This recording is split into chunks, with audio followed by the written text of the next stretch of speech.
Opposition parties are demanding answers from the KwaZulu-Natal government on why pupils who rely on the school nutrition program have been left to starve. Learners at over 5,000 schools in the province have gone without food since they opened last week. It's believed the issues began after the provincial education department introduced a new supplier. The DA's KZN leader, Francois Rogers, is calling for urgent action to resolve this. We're still aware of schools, particularly on the south coast of KwaZulu-Natal, where the schools haven't yet been serviced by the service provider. And you were correct, at the return of school after the Easter holidays, some 5,400 schools opened with absolutely no feeding scheme available and no food available to the pupils. Rogers has also questioned whether proper processes were followed in appointing the new service provider. We weren't part of the appointment of the service provider, but we would now have to look and investigate and see exactly what process was followed in this particular matter. And I think the MEC must step up, MEC Mbali Fraser. She is the head of the Department of Education, and I think she needs to come clean, and we need to be the people of the province of KwaZulu-Natal need to understand who the service provider was, how the service provider was appointed, and how things went wrong. Let's get more reaction on the story. We're joined now by Naptosa KZN CEO, Thirona Moodley. A very good morning to you. Thank you so much for joining us. I mean, despite assurances from the KZN Premier, Nomusa Dube-Ncube, pupils across thousands of schools in the province are still going hungry without the feeding scheme. What is your reaction to this? Good morning, Mpho. Good morning to the viewers. This kind of development is actually shocking.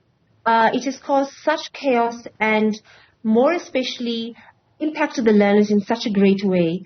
And we are really looking for answers in terms of how the KZN Department of Education employed a central service provider to service a province of our size.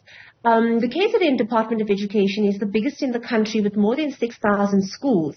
So surely there would have been or should have been some kind of groundwork done to ensure that this service provider has the capacity to deliver to the vast terrain of our province. What is your understanding about the new service provider and the process that was followed?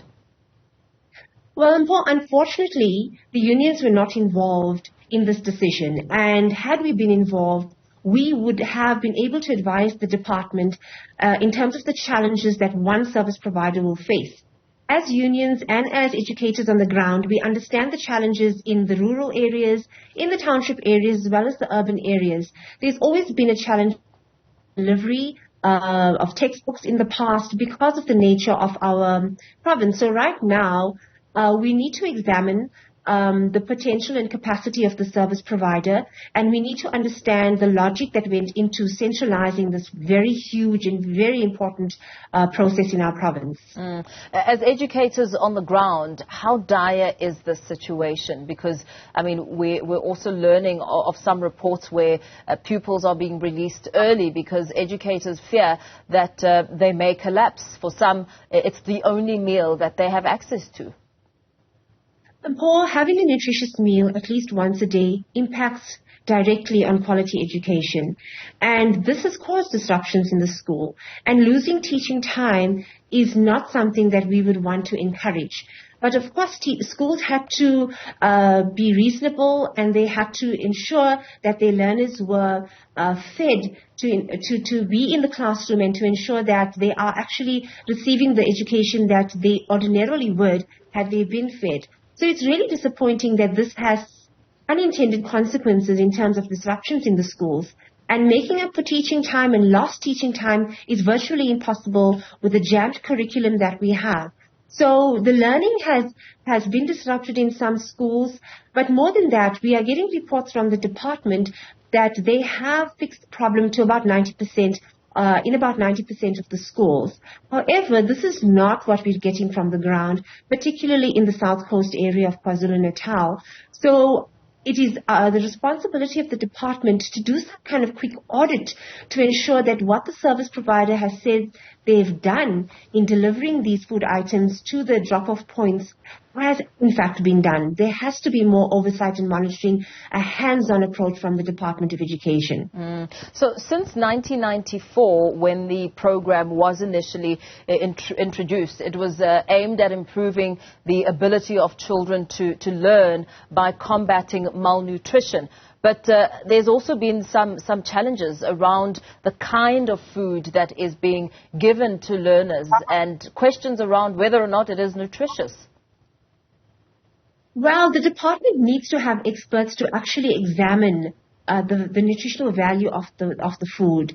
There have been complaints and allegations in the past that the food quality has not been good, the freshness of the fresh produce was questionable, and the department cannot outsource their responsibility. The department is ultimately responsible whether or not they have a service provider, and there has to be definitely more oversight in terms of quality.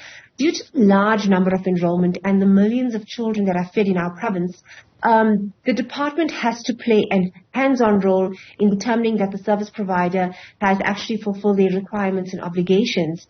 We can't expect feedback when the damage has already been done.